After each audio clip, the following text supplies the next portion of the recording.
हे प्रभु, आपके जैसा दीनों का परम हित करने वाला दीन बंधु आपके जैसा कोई दूसरा अनंत कोटि ब्रह्मांडों में भी नहीं है। आपके जैसा दीन बंधुत्व आप में ही है। तो आपके जैसा तो कोई दीन बंधु नहीं है, और इस संसार में मेरे जैसा कोई दीनहीन नहीं है। तो आपको अपने दीन बंधु नाम को चरितार्थ करने के लिए किसी दीन का हित करना पड़ेगा, और मैं सबसे बड़ा दीन हूं, तो मेरा हित संपादित करके आप दीन बंधु नाम को सत्य कर दें, चरितार्थ कर दें। आपको खोजना पड़ेगा ना, बिना खोजे हम सबसे प्रथम श्रेणी के दीनहीन आपके सामने उपस्थित हैं। आप हमें हृदय से लगा करके अपने दीन बंधु नाम को सत्य कर दीजिए।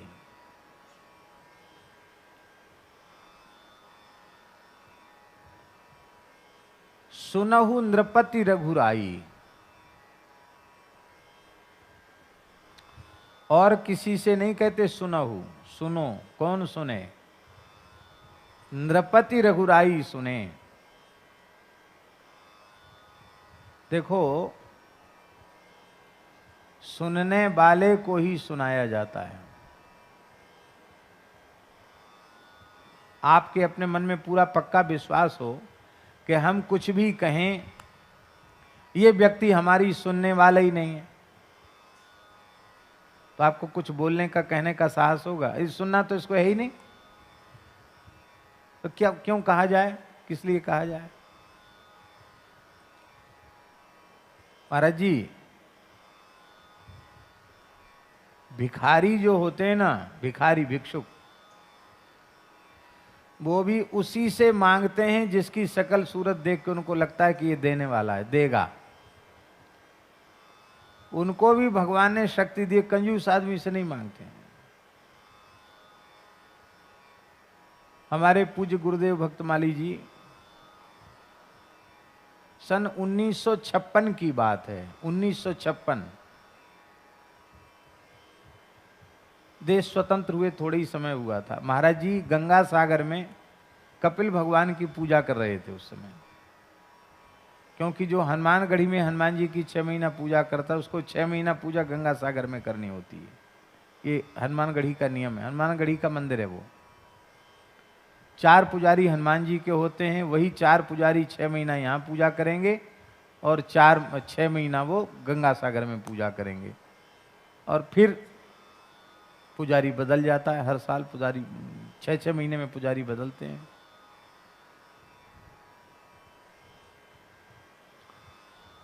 तो महाराज जी वहां गंगा सागर में पुजारी थे, कपिल मुनि के। तो अपने गुरु महाराज को पोस्ट कार्ड लिख रहे थे अयोध्या हनुमानगढ़ी। एक बंगाली भिक्षुक आया,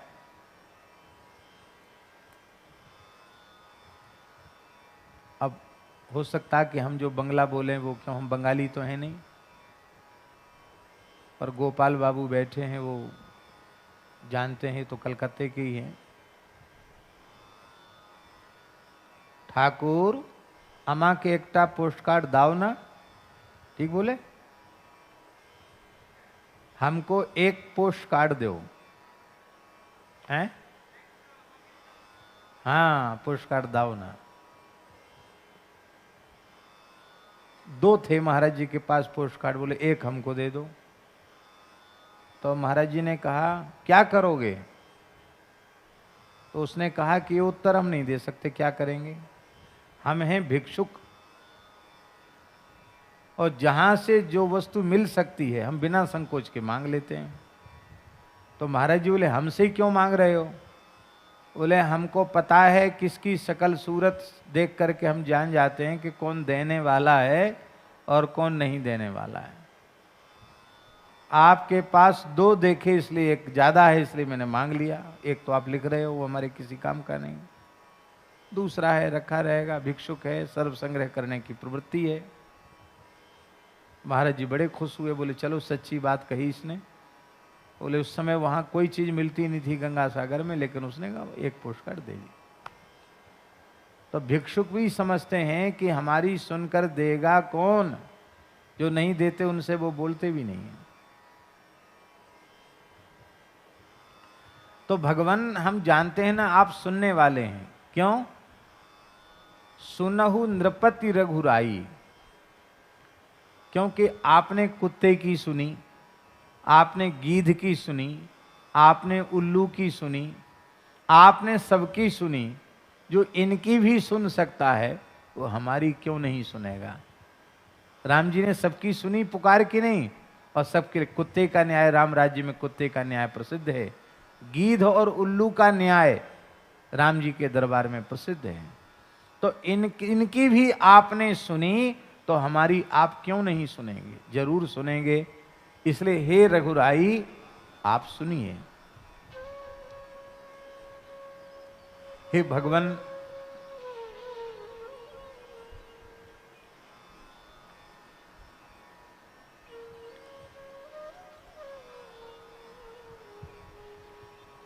आपको कुटिल अच्छे नहीं लगते हैं। क्यों नहीं लगते अच्छे? देखो ये सिद्धांत है, जो जैसा होता है उसको अपने जैसी प्रकृति के ही व्यक्ति प्रिय होते हैं। भगवान श्री राम सरल स्वभाव छुअत छल नहीं,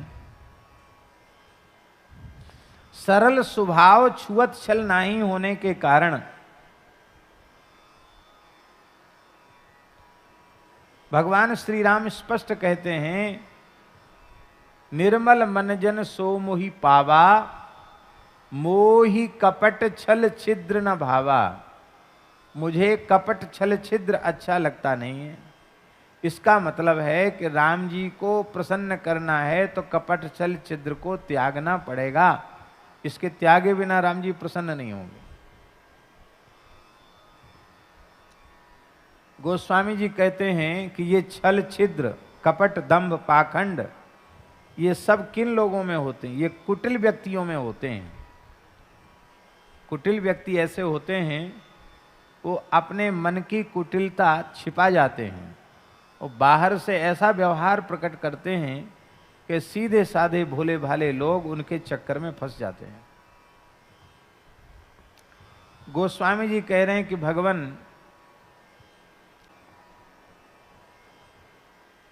कि जितने संसार के कुटिल हैं, उन कुटिलों में भी कुटिलों के जो मुकुट हैं, उस मुकुट में भी मैं मणि के समान हूं। माने इस पूरे ब्रह्मांड में हमारे जैसा कुटिल कोई दूसरा नहीं है।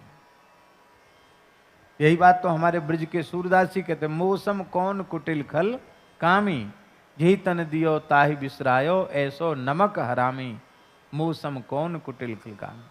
मैं कुटिल मौल मणि हूं इस संसार में, मेरे से अधिक कोई कुटिल नहीं है। भगवान कहे हो तो फिर अब हम क्या करें? अरे बोले महाराज आप सर्व समर्थ हो, सबकी सुनने वाले हो, और मैं अपनी कुटिलता को समाप्त करने में स्वयं समर्थ होता तो मैं आपसे प्रार्थना करता ही क्यों? आपसे प्रार्थना ही इसलिए कर रहा हूं कि मैं अपनी कुटिलता का त्याग स्वयं नहीं कर पा रहा हूं। आप कुटिलता का हरण कर लीजिए, क्योंकि आपके जैसा कुटिलता को हरने वाला कोई दूसरा नहीं है। इसीलिए तो आपको हरि कहते हैं। यहां क्या कह रहे हैं? तुम सम हरि न हरन कुटिलाई। हरि, इसलिए हरण करने के कारण ही आपका नाम हरि है। ये कुटिलता को आप ही हरते हैं। तो आप हमारी कुटिलता का हरण कर लीजिए और आप सहजता सरलता हमें प्रदान कर दीजिए। देखो, मंगलम गरुड़ध्वजः। कुटिलता का हरण क्या है?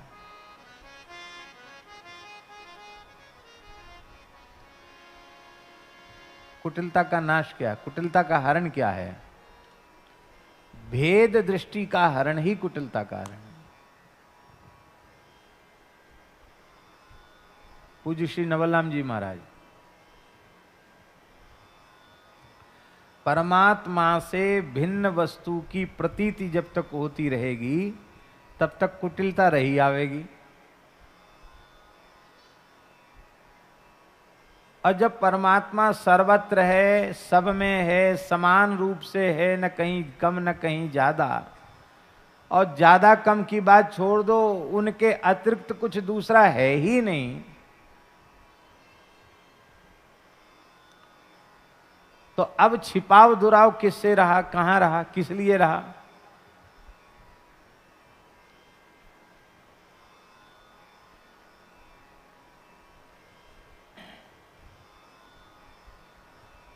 फिर किसी से कोई छिपाव दुराव नहीं। तो इसका तात्पर्य है कि जब तक भिन्न भिन्न दृष्टि बनी हुई है तब तक कुटिलता रही आएगी चित्त में, और जब अभेद रूप से हम सर्वत्र भगवान का दर्शन करने लग जाएंगे और भगवान से कोई बात छिपी हुई नहीं है तो हमारी कुटिलता समाप्त हो जाएगी। तात्पर्य कहने का यह है कि इस प्रकार की दृष्टि भी आपके अनुग्रह से ही प्राप्त होती है, अपने पुरुषार्थ से प्राप्त नहीं होती। सर्वत्र भगवत भाव, भगवत दृष्टि भगवान की विशेष कृपा से ही प्राप्त होती है। अर्जुन को विश्वरूप दर्शन कराने के पीछे प्रयोजन क्या था? अर्जुन को विश्वरूप दर्शन कराने के पीछे प्रयोजन यही रहा कि अर्जुन एक देश में मुझे न माने, सर्वदेश सर्वकाल में मेरा ही अनुभव करे। अनेक बाहु दरवक्त्र नेत्रान, जितनी भुजाएं हैं सब भगवान की भुजाएं हैं, जितने नेत्र हैं सब भगवान के नेत्र हैं, जितने मुख हैं सब भगवान के नेत्र हैं, जितने पैर हैं सब भगवान के पैर हैं। इस रूप में अनुभव करे अर्जुन हमारा।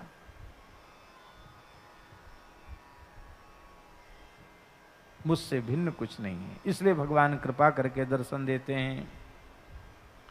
आगे की पंक्ति में कहते हैं, हौ मन बचन कर्म पातक रत।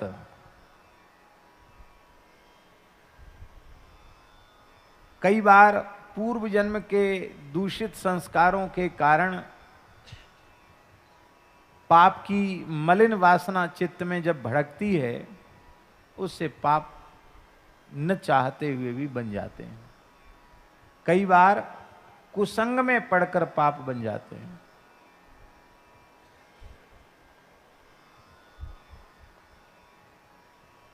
जैसे सत्संग में पढ़कर अच्छे काम बन जाते हैं, ऐसे बुरे संग में पढ़कर बुरे काम ही बन जाते हैं। तो वो कोई विशेष बात नहीं है, पर कुछ जीव ऐसे पाप परायण होते हैं कि वो मन से भी पाप ही करते हैं, वाणी से भी पाप करते हैं, और मनवाणी जब उनके पाप परायण बने रहते हैं तो क्रिया उनकी निष्पाप कभी नहीं हो सकती। देखिए, पाप क्रिया में सबसे पीछे आता है। पाप सबसे पहले मन में आता है, मन के बाद वाणी में आता है, और मन वाणी के बाद वह पाप क्रियात्मक रूप में परिणित होता है, क्रिया रूप में आता है पाप। मन निर्मल रहेगा तो वाणी निर्मल हो जाएगी, मन वाणी के निर्मल होने से क्रिया अपने आप निर्मल हो जाएगी। इसलिए हमारे पूज्य गुरुदेव भगवान ऐसा कहा करते थे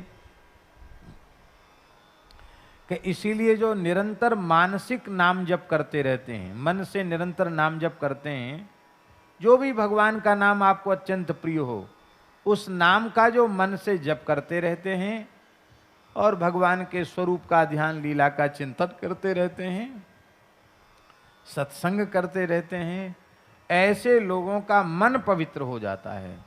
मन के पवित्र होने से उनकी वाणी पवित्र हो जाती है, और मनवाणी के पवित्र होने से उनकी क्रिया भी पवित्र हो जाती है।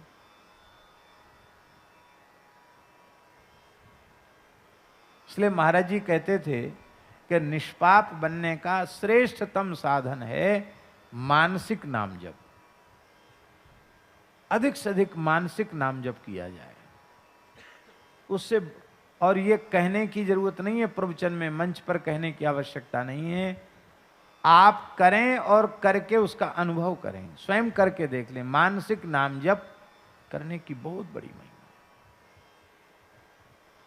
और सच्ची बात तो ऐसा ही है कि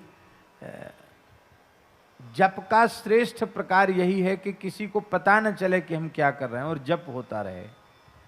सुमिरन ऐसा कीजिए दूजा लखे न कोय, होठ न फरकत देखिए प्रेम राखिए गोय।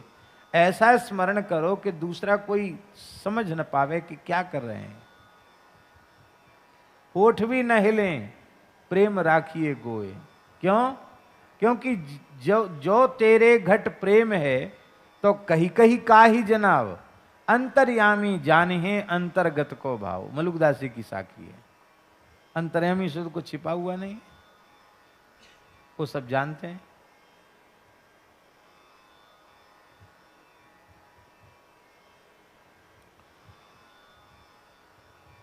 जिस किसी भी नाम से ठाकुर जी को आप पुकारना चाहें उसके आप पुकारने लग जाएं, बस उसी से मन की शुद्धि होगी, चित्त की शुद्धि होगी। तो भगवान में नाम जब तो करता नहीं, भजन तो करता ही नहीं हूं, इसलिए मेरा मन भी पाप में लगा हुआ है, मेरी वाणी भी पाप में लगी हुई है, मेरा क्रियाकलाप भी पाप में है। पर भगवान आप बड़े कृपालु हैं। जो कृपालु होते हैं ना महाराज जी, जिनमें कृपा विशेष होती है, वो किसी के दोष नहीं देखते हैं। दोष देखें तो कृपा का उदय ही नहीं होगा, भगवत योग्य सिद्ध नहीं होगा।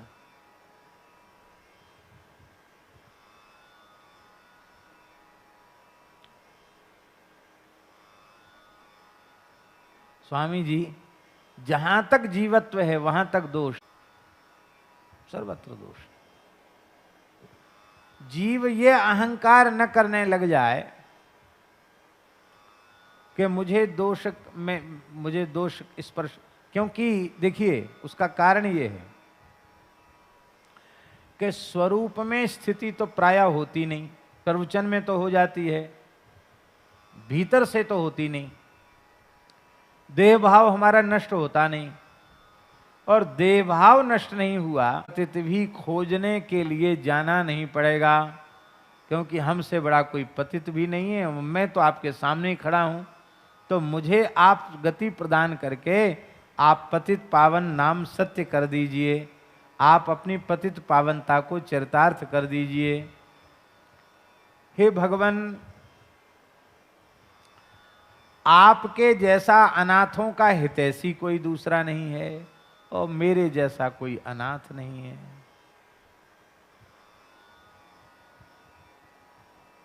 मैं अनाथ हूं, अनाश्रित हूं।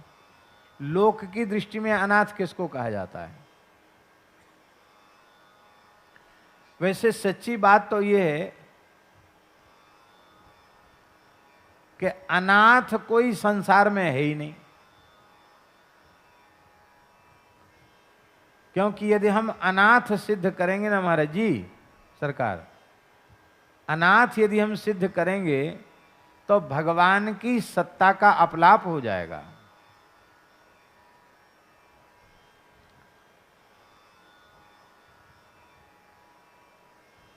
श्री जगन्नाथ के होते हुए हम अनाथ कैसे? श्री जगन्नाथ के होते हुए हम अनाथ कैसे? श्री विश्वनाथ के होते हुए हम अनाथ कैसे? हम विश्व से बाहर तो नहीं हैं, हम जगत से बाहर तो नहीं, जगत में ही तो हैं कि नहीं? तो जब वे सारे जगत के नाथ हैं तो हमारे नाथ क्यों नहीं हैं? और जब हमारे नाथ हैं तो फिर हम अनाथ कैसे? भले लेकिन संसार की दृष्टि क्या है? संसार में प्रायः मातृ पितृ विहीन बालक को अनाथ कहा जाता है, जिसका मैया बाप मर गए हों, अब कोई धनी धोई ना हो, कोई मालिक ना हो, ऐसी बेचारा भटकता हो, उसको कहें अरे क्या करें बेचारा अनाथ हो गया, ऐसा कहते हैं ना, अनाथ हो गया।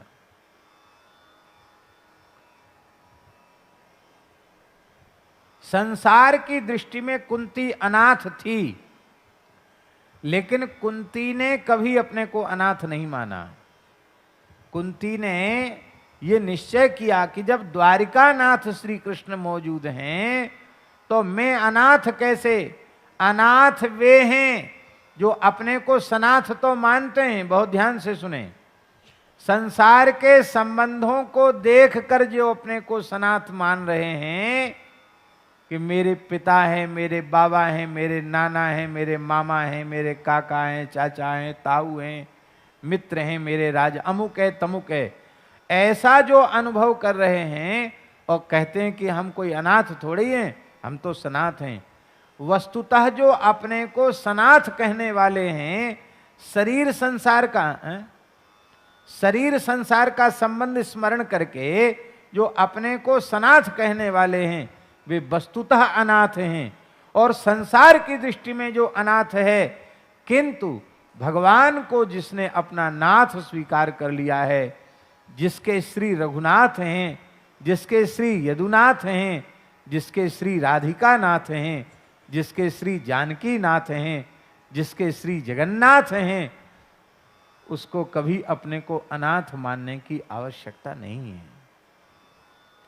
गोस्वामी जी कहते हैं कि मैंने आप गए जैसे नाथ के होते हुए भी संसार से संबंध जोड़ लिया, इसलिए मेरे जैसा अनाथ नहीं है। एक भाव। दूसरा भाव कि संसार की दृष्टि में तो मैं अनाथ हुई, जन्मते मेरी मैया मर गई और मेरे पिताजी भी मर गए और मैं इधर उधर भटकता रहा अनाथ की तरह। संसार की दृष्टि से तो मैं अनाथ हुई और आपके जैसा अनाथों का हित करने वाला कोई दूसरा नहीं है। इसलिए यह बात हमारे चित्त से कभी जा ही नहीं रही है। हे नाथ, मैं आर्त हूं और आप आरती के नाशक हैं, दुख के नाशक हैं। यह बात पुराणों ने, वेदों ने, धर्मशास्त्रों ने बारंबार गाई है। गाई माने आनंद में भर भर करके ऋषि मुनियों ने इस बात को बार बार वर्णन किया है। हे नाथ, हो सभी तो तुम हरन सकल भय, मैं सभीत हूं और आपका व्रत है, मैं भयभीत हूं। संसार चक्र कदनाद ग्रसदाम प्रणीता, मैं भयभीत हूं और आपने समुद्र के तट पर खड़े होकर के प्रतिज्ञा की है, सकृत एव प्रपन्नाय तवास्मीति च याचते अभयम सर्वभूतेभ्यो ददाम्येतद् व्रतम ममो। एक बार आकर जो मेरी शरण में कह देता, हे नाथ, हे मेरे नाथ, मैं आपका हूं, आपकी शरण में हूं, ऐसा कहने वाले को मैं प्राणी मात्र से निर्भय कर देता हूं। ऐसा व्रत है आपका। ये सब होते हुए भी भगवान मैं आपसे पूछ रहा हूं, कारण कवन कृपा बिसराई, फिर किस कारण से आपने अपनी कृपा को भुला दिया है। हे नाथ, तुम संपूर्ण सुख के धाम हो, सबको आनंद देने वाले राम हो और श्रम भंजन हो, माने जीव को परम विश्राम आपकी शरणागति में ही प्राप्त होता है, आपके नाम रूप लीला गुण के आश्रय में ही प्राप्त होता है। इसलिए तुलसीदास जी ने मानस जी में पायो परम विश्राम ये बात स्वीकार की है। और भगवान में त्रिविध ताप से जल करके बहुत श्रमित हो रहा हूं, ऐसा जान करके हे रघुनाथ, हे लीला कर रहे हैं, तो लोगों का ध्यान उनको हटाने में जाता ही है। तो सबके सुख का विचार करते हुए हम एक पद को स्मरण करके और यहीं अपने प्रवचन को विराम करते हैं। इसलिए समय जो है वो शाम को 4 बजे से 6:30-7 बजे का समय बहुत अच्छा है। उस समय तक प्रकाश रहता, उस समय तक कीड़े नहीं आते हैं। बाद में तो फिर कीड़े आने लग जाते हैं, इसलिए यहीं विराम कर देते हैं। और कल सवेरे जो गोष्ठ है भैया जी से फिर शायद बातचीत नहीं भैया ने अभी बातचीत, कल ये जो अपना गोष्ठ है कामधेनु सुरभि गोष्ठ, जिसमें परिक्रमा पथ का निर्माण हुआ है, वहाँ कल, अभी तो गाय रोज घूम रही है वहाँ, तो कल लगभग सवेरे 6 बजे वहाँ गायें विचरण करेंगी, ठाकुर जी उनके पीछे पीछे चलेंगे और संत भी चलेंगे, और यह दास झांकी का दर्शन करेगा। क्योंकि थोड़ा इस प्रकार की स्थिति है कि चलना अभी मना है, इसलिए मैं चलूँगा नहीं, दर्शन करूँगा। क्योंकि धीरे धीरे समय बीतता जा रहा है, जो जो धीरे धीरे मनोरथ हैं उनको कर लिया जाए तो अच्छा है। तो कल का ऐसा विचार किया गया है। तो जिसको सहज भाव से 6 बजे वहाँ उपस्थित जो हो सकता हो वो प्रेम से उपस्थित होवे। पूज्य श्री खिड़ी घाट और श्री स्वामी नवलराम जी, यहाँ 6 बजे तक तो ये होता, यहाँ हो जाएगा। इसके बाद वहाँ ज़्यादा देर का काम नहीं हुआ, 15-20 मिनट का ही काम, आधा घंटे का काम बस। वो एक मनोरथ हो जाएगा तो उससे बहुत सुख मिलेगा। अब उसकी तैयारी ये लोग क्या करते हैं, ये लोग आप लोग समझ लीजिएगा आज कैसे क्या तैयारी करनी उसकी। इन्हीं शब्दों के साथ फिर कल 10 बजे लीला होगी। आज तो लीला, कौन सी लीला हुई थी आज है? आज दशावतार। मैया वहां ना देखे हाउ, वही है ना, वहां हाउ नहीं दिखे, वहां हाउ नहीं दिखे। दूर खेलन मत जाओ ललन बन, आए हैं हाउ, यही लीला है। तो हाउ बिलाऊ, हम लीला स्थल पर गए थे, हाउ बिलाऊ, वहीं से हाउ बिलाऊ वहीं है गोकुल के पास। तो आज दशावतारी लीला हुई, कल भी हम लोग लीला का दर्शन करेंगे और शाम को यथावत समय पर सत्संग होगा। इन्हीं शब्दों के साथ श्री राम जय जय राम, श्री राम जय जय राम, श्री राम जय जय राम, श्री राम जय जय राम, श्री राम जय जय राम, श्री राम जय जय राम, श्री राम जय जय राम, श्री राम जय जय राम। श्री बलभद्र महाप्रभु की जय, श्री बलदेव छठ महोत्सव की जय, रेवती रमण भगवान की जय, जय जय श्री राधे।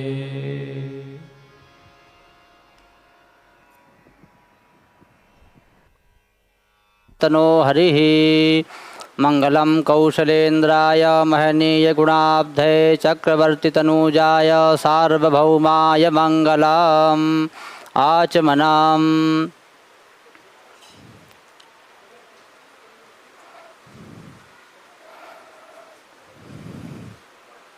ओम केशवाय नमः स्वाहा, ओम नारायणाय नमः स्वाहा, ओम माधवाय नमः स्वाहा, गोविंदाय नमः। हस्तौ प्रक्षाल्य पवित्रः पवित्रो वा सर्वावस्थांगतो विवाह स्मरेत् पुंडरी सवाह्याभ्यन्तरशुचिः पुंडरीकाक्ष पुनात् पुंडरीकाक्ष पुनात् पुंडरीकाक्ष पुनातु प्रणवस्य परब्रह्म ऋषि परमात्मा देवता दैवी गायत्री छन्दः प्राणायामे विनियोगः।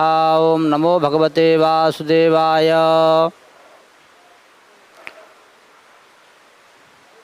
पावित्रेस्थो वैष्णव्यो सावितुर्वाहा प्रसवोत्पूनां छिद्रेण पावित्रेण सूर्यस्य रश्मिभिः तस्याते पावित्रा पूतस्या यत्कामः पुने तच्छाकेयम्।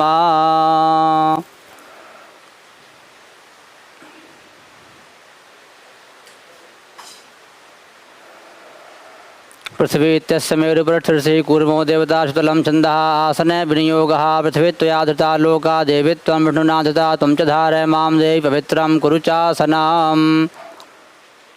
ओम चिद्रूपिणी महामाये दिव्य तेजस्मन्विते तिष्ठते विशिखाबन्धे तेजो वृद्धिं कुरुष्व मे हस्ते पुष्पाक्षतान् गृहीत्वा मङ्गलपाठः ओम मां भद्रं कर्णेभिः शृणुयाम देवा भद्रं पश्येमाक्षभृजा स्थिरैरङ्गैस्तुष्टुवाग्मुंसस्तनूं भृव्याशे माहि देवहितञ्जदायुः शतमिन्नु शरदो अन्ति यत्रा नश्चकरा जरसन्तनूनां पुत्रासो यत्रा पितरो भवन्ति मानो युर्गन्तोः आदित्यर्द्यौरादितिरन्तरिक्षमादितिर्माता स पिता स पुत्राः विश्वे देवा आदितिः पञ्चजना तामादितिर्जनत्वमाद्यौः शान्तिरन्तरिक्षगो शान्तिः पृथिवी शान्तिरापः शान्तिरोषधयः वनस्पतयः शान्तिर्विश्वे देवाः शान्तिर्ब्रह्म शान्तिः सर्वज्ञो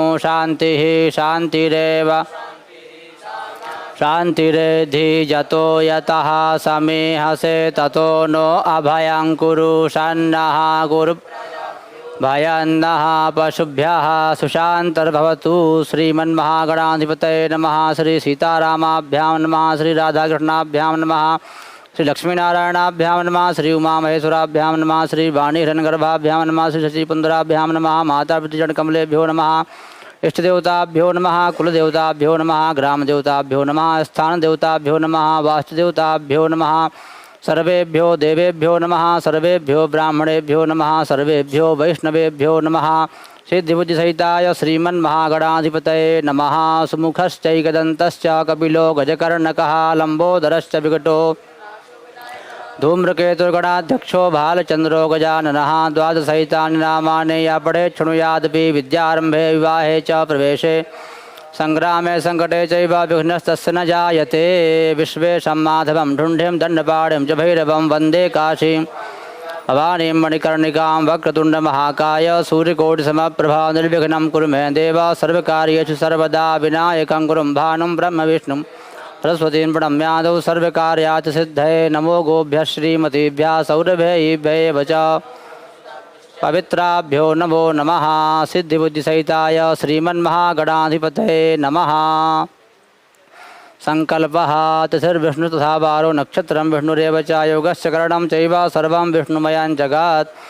ओम विष्णुर्विष्णुर्विष्णुः श्रीमद्भगवतो महापुरुषस्य विष्णोराज्ञया प्रवर्तमानस्य अद्य श्रीब्रह्मणो द्वितीयपरार्धे विष्णुपदे श्रीश्वेतवाराहकल्पे वैवस्वतमन्वन्तरे अष्टाविंशतितमे कलियुगे कल्पितं चरणे जम्बूद्वीपे भूर्लोके भरतखंडे भारतवर्षे आर्यावर्तांतर्गत ब्रजमंडलांतर्गत काम्यकवनांतर्गत प्रतिज्ञावने श्री ब्रजकामदसुरभिवन एवं शोध संस्थान श्री जड़खोर गौधाम इत्याख्य महागोष्ठे विक्रम शके बौद्धावतारे आनंद नामधेय संवत्सरे श्री सूर्ये दक्षिणायने वर्षर्तौ मासानां मासोत्तमे मासे भाद्रपद मासे शुभे शुक्लपक्षे यद् चतुर्थ्यां तिथौ भृगुवासरे चित्रा नक्षत्रे ब्रह्मयोगे विष्टिकर्णे सिंहराशि स्थिते श्री सूर्ये तुलाराशि स्थिते श्री चंद्रे कुंभस्थिते श्री वाचस्पतौ शेषेषु ग्रहेषु यथा यथा राशिस्थान स्थितेषु सत्सु एवं ग्रहगुणगण विशेषण विशिष्टायां वेलायां महापुण्य शुभतिथौ गोत्रः ममात्मनः श्रुतिस्मृतिपुराणोक्तपुण्यफलप्राप्त्यर्थं धर्मार्थकाममोक्ष पुरुषार्थ सिद्ध्यर्थं विशेषतः मनसेप्सितकामना संसिद्ध्यर्थम अभीष्टकार्य सिद्ध्यर्थं च श्री हरिगुरु संत गौवीरप्रसाद चरणेषु प्रतिक्षण वर्धमान भक्ति प्राप्ति पूर्वक गौवीरप्रसाद सेवार्थम प्रभुर्धन धान्य प्राप्त्यर्थम सर्वथा ऋण मुक्ति पूर्वक प्रचुर चलाचल संपत्ति लाभार्थम तथा च समेषां श्री जड़खोर गौधाम श्री मलुकपीठ संबद्ध भक्त शिष्यजनानां सर्वापन्न वृत्ति पूर्वक गौवीरप्रसाद सेवार्थम प्रभुर्धन धान्यावाप्त्यर्थं च श्री विघ्नहर्ता महागणपति देवता प्रसन्नार्थम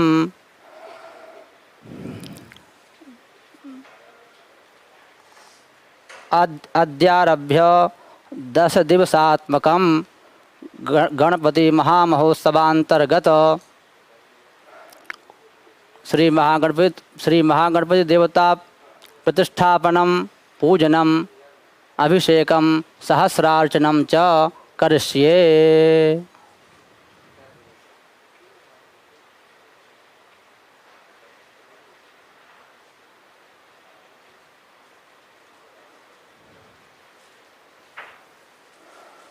तत्रादौ सद्गुरुस्मरणं च करिष्ये।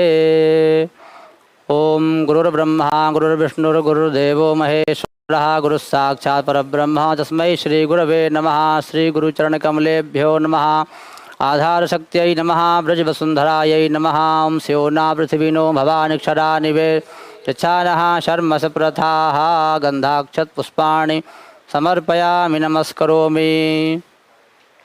आगमार्थं तु देवानां गमनार्थं च रक्षसां घण्टानादं प्रकुर्वीत पश्चात् घण्टां प्रपूजयेत्। घण्टास्थिताय गरुडाय नमः।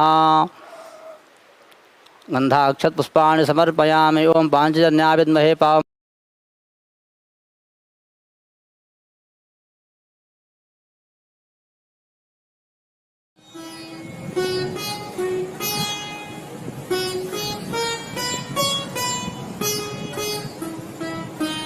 श्री सीताराम। प्रतिदिन सत्संग एवं दर्शन के लिए श्री महाराज जी के ऑफिशियल चैनल को जरूर सब्सक्राइब करें।